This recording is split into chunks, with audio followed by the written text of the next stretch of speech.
Hi guys, welcome to channel. நம்ம இப்போ ரீசெண்டாக நடந்த கரண்ட் அஃபேர்ஸ் பார்க்க போகிறோம். அதுக்கான டெஃபினேஷன் ஒன் பை ஒன்றா பார்க்கலாம். இப்போ வீடியோக்குள்ளே போகிறதுக்கு முன்னாடி நம்ம சேனலை சப்ஸ்கிரைப் பண்ணாதவங்க சப்ஸ்கிரைப் பண்ணிக்கோங்க. அப்போ தான் நான் போடுற வீடியோ உங்களுக்கு நோட்டிஃபிகேஷனாக வரும். இப்போ வாங்க வீடியோக்குள்ளே போகலாம்.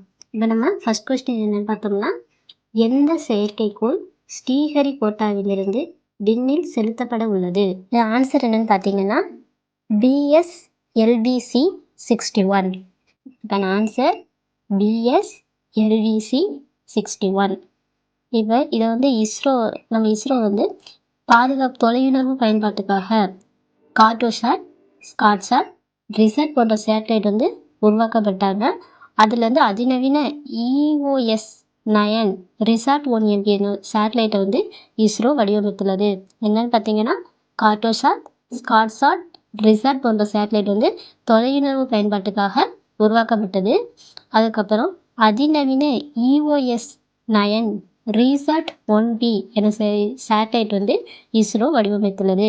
இதோட முதன்மை சேட்டலைட் என்னன்னு பார்த்தீங்கன்னா EOS, அதாவது மொத்தம் இது எத்தனை கிலோ எடை கொண்டதுன்னு பார்த்தீங்கன்னா இந்த EOS 1120 கிலோ எடை கொண்டது. இந்த சேட்டலைட்டோட லைஃப் டைம் எத்தனைன்னு பார்த்தீங்கன்னா 5 years. செகண்ட் கொஸ்டின், சர்வதேச புக்கர் பரிசை பெற்றவர் யார்? சர்வதேச புக்கர் பரிசை பெற்றவர் யார்? ஆன்சர் பானு முஸ்தாக். இந்த பானு முஸ்தாக்ங்கிறவங்க கன்னடத்தை சேர்ந்தவங்க. இவங்க வந்து லங்கேஷ் பத்ரிகா என்ற ஒரு பத்திரிகையில் 9 years வேலை பார்த்தாங்க. அவங்களோட சிறுகதைகள் என்னன்னு பார்த்தீங்கன்னா ஹார்ட் லேம்ப், அதாவது இதய விளக்கு என்ற பெயரில் வந்து தீபா பஸ்தி வந்து கன்னடத்தில் இருந்து ஆங்கிலத்தில் மொழிபெயர்த்தாங்க. அதாவது பானு முஸ்தாக்கோட கதையை தீபா பஸ்திங்கிறவங்க கன்னடத்திலிருந்து ஆங்கிலத்துக்கு மொழிபெயர்த்தாங்க. இந்த சிறுகதை நூலுக்கு தான் புக்கர் பரிசு கிடைத்துள்ளது. நெக்ஸ்ட் தேர்ட் கொஸ்டின், உலக அருங்காட்சியக தினம் ஆண்டுதோறும் எப்போது கடைபிடிக்கப்படுகிறது? Answer May 18. அதாவது இது உலக அளவில் 1223 இடங்கள் யுனெஸ்கோ பாரம்பரிய தலங்களாக அறிவிக்கப்பட்டு வந்தன.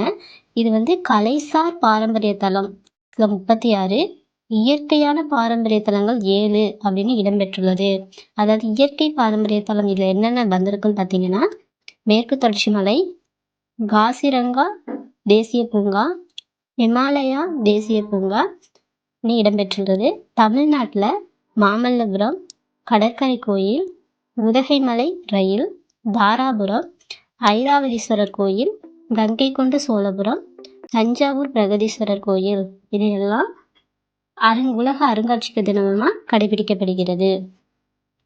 அது ஃபோர்த் ஒன்று, நிலவில் அணுமின் நிலையம் அமைப்பதற்கான ஒப்பந்தத்தில் எந்த நாடு கையொப்பமிட்டுள்ளது?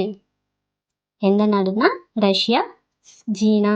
இப்போ 2035 ஆண்டுக்குள் நிலவில் அணுமின் நிலையம் அமைப்பதற்கான ஒப்பந்தம் சீனாவை சேர்ந்த CNSAவுக்கும் ராஸ்காஸ்மாஸுக்கும் இடையே கையொப்பமாகியுள்ளது.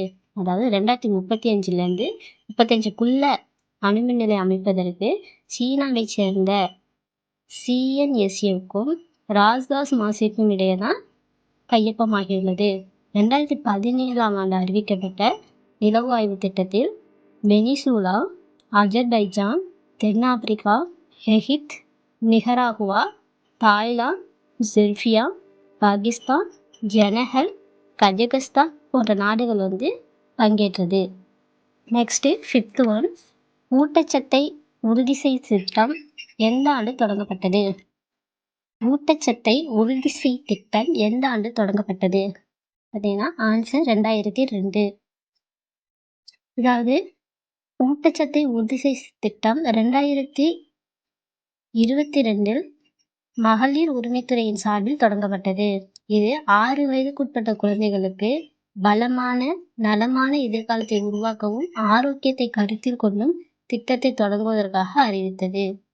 அதாவது நீலகிரி மாவட்டத்தில் முதல்வர் MK ஸ்டாலின் தொடங்கி வைத்த திட்டம் 3 ஆண்டுகளை நிறைவு செய்தது. நெக்ஸ்ட், சர்வதேச தேநீர் தினம் எந்த நாளாக கடைபிடிக்கப்படுகிறது? May 21. அதாவது சர்வதேச தேநீர் தினத்தையொட்டி May 21 ஐநா சபை தலைமையகத்தில் இந்தியா சார்பில் சிறப்பான தேநீர் விருந்து ஏற்பாடு செய்யப்பட்டது. அதாவது 2019 மே 21 சர்வதேச தேநீர் தினமாக ஐநா சபை அறிவித்தது. 7th கொஸ்டின், வேளாண்மை, பால்வளம், மீன்வளம் உள்ளிட்ட துறைகளில் தமிழகம் எந்த இடத்தில் உள்ளது? இதற்கான ஆன்சர் முதலிடத்தில் தான் உள்ளது. அதாவது 2021 முதல் 24 வரை 5.66% உயர்ந்து சாதனை படைத்தது. அதாவது கேழ்வரகு, கொய்யா உற்பத்தியில தமிழகம் ஃபர்ஸ்ட்ல இருக்கு. செகண்ட்ல மக்காச்சோளம், கரும்பு, புளி, மரவள்ளிக்கிழங்கு, மல்லிகை, எண்ணெய் வித்துகள்ல 2ஆம் இடத்தில் உள்ளது. 3ஆம் இடம் வேர்க்கடலை, தென்னை உற்பத்தியில் தமிழகம் 3ஆம் இடத்தை பிடித்துள்ளது. இது 9th கொஸ்டின், பாகிஸ்தானை சர்வதேச நிதி நடவடிக்கை கண்காணிக்க எந்த அமைப்பு தீவிரம் காட்டுகிறது? ஆன்சர் என்னன்னு பார்த்தீங்கன்னா FATF. அதாவது 2018 FATF கிரே பட்டியலில் பாகிஸ்தான் சேர்க்கப்பட்டு சட்டவிரோதமா பண பரிவர்த்தனை பயங்கரவாதத்துக்கு ஆதரவாக நிதி வழங்குவதை ஒழிக்கிறதுக்கு தான் இந்த FATF அறிவுறுத்தப்பட்டது. அப்புறம் 2022 அந்த பட்டியலிலிருந்து பாகிஸ்தானை FATF நீக்கியது. அதாவது FATF 2018 பாகிஸ்தானை சேர்த்துக்கிட்டு 2022 FATF பாகிஸ்தானை நீக்கியது. இந்த FATF-இன் தலைமையிடம் எங்கே இருக்குது? பிரான்ஸு, தலைநகர் பாரிஸ். பிரான்ஸ் தலைநகர் பாரிஸ் தான் தலைமையிடம்.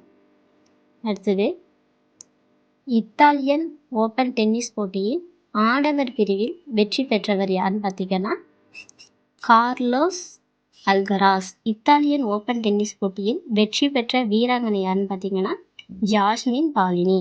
அதாவது லேடிஸில் ஜாஸ்மின் பாலினியும் ஜென்ஸில் கார்லோஸ் அல்கராஸும் வெற்றி பெற்றாங்க. இதோட நம்ம வீடியோ முடிஞ்சிருச்சு.